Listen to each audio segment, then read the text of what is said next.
দুনিয়ায় শোরগোল ফেলে দেয়া এই সেই চীনের তৈরি J-35 যুদ্ধ বিমান। 5th জেনারেশন এই ফাইটার জেট বানিয়ে এক প্রকার বাজিমাত করে দিয়েছে চীন। গেল নভেম্বরে চীনের জুহাই এয়ার শোতে প্রথম দেখানো হয় এই J-35কে। এরপর থেকেই সামরিক দুনিয়ায় চলছে আলোচনা। এটি কিনতে চীনের দুয়ারে ধর্ণাও দিচ্ছে বহু দেশ।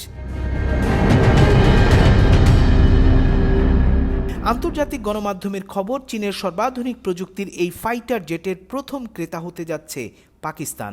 সমরাস্ত্র সাময়িকী দ্য ওয়ার জোন, এমনকি সাউথ চায়না মর্নিং পোস্ট পাকিস্তানের বিমান বাহিনীর প্রধান জাহির সিধুর বরাত দিয়ে জানাচ্ছে, চীনের কাছ থেকে এই J-35 ফাইটার জেট পেতে যাচ্ছে পাকিস্তান। আর তাহলে পাকিস্তান হবে এই 5th জেনারেশন ফাইটার জেট ক্লাবের 5ম সদস্য। আর তাতেই দুশ্চিন্তা ভারতের।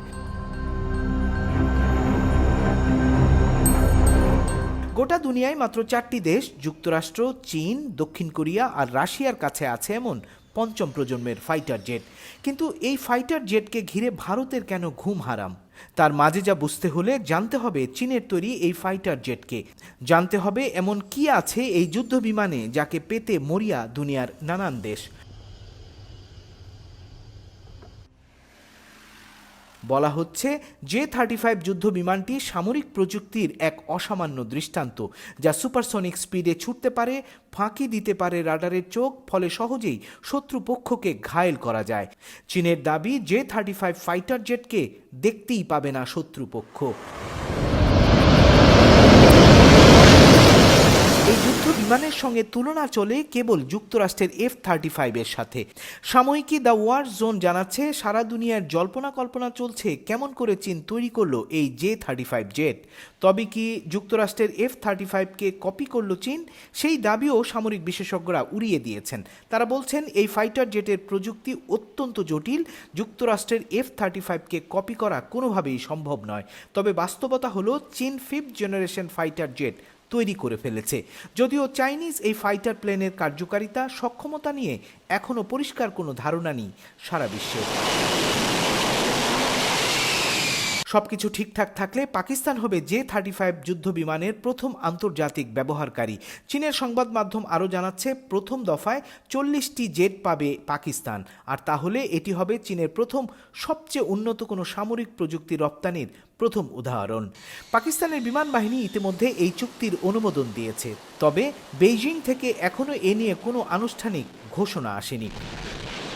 সাউথ চায়না মর্নিং পোস্ট জানিয়েছে, চীন আগামী 2 বছরের মধ্যে পাকিস্তানে এই যুদ্ধ বিমান সরবরাহ করবে।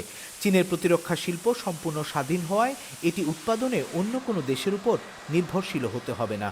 অন্যদিকে ভারতের নেই একটিও 5th জেনারেশন ফাইটার জেট। ভারতীয় গণমাধ্যম ফার্স্ট পোস্ট বলছে, ভারতের প্রতিরক্ষা মন্ত্রণালয় তাদের নিজস্ব 5th জেনারেশন ফাইটার জেট তৈরির চেষ্টা চালাচ্ছে, যার প্রকল্পের নাম AMCA। ভারতের আরেক গণমাধ্যম বিজনেস স্ট্যান্ডার্ডের দাবি, চেষ্টা চালালেও 10 বছরে ভারত এমন ফাইটার বানাতে পারার সম্ভাবনা কম। এটা জানে পাকিস্তানও।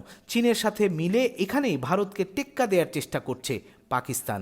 আর পাকিস্তান J-35 হাতে পেলে বিশ্লেষকদের ধারণা, যা হবে ভারতের নিরাপত্তার জন্য মারাত্মক হুমকি।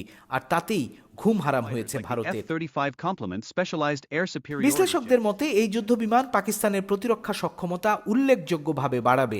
এই চুক্তি পাকিস্তানকে চীনের সঙ্গে আরও গভীর সম্পর্ক গড়ে তুলতে সাহায্য করবে। তবে পাকিস্তানের দক্ষতা ও চীনের অস্ত্র সরবরাহ পদ্ধতির উপর নির্ভর করবে এই জেটের কার্যকারিতা। বিশ্লেষকদের আরও ধারণা, চীনের এই পদক্ষেপ ভারত পাকিস্তানের আকাশ প্রতিরক্ষার মধ্যে শক্তির ভারসাম্য ওলটপালট করে দিতে পারে। পাকিস্তান যদি এই অত্যাধুনিক প্রযুক্তি দক্ষতার সাথে ব্যবহার করতে পারে, তবে এটি দক্ষিণ এশিয়ার প্রতিরক্ষার গতিপথ বদলে দিতে পারে।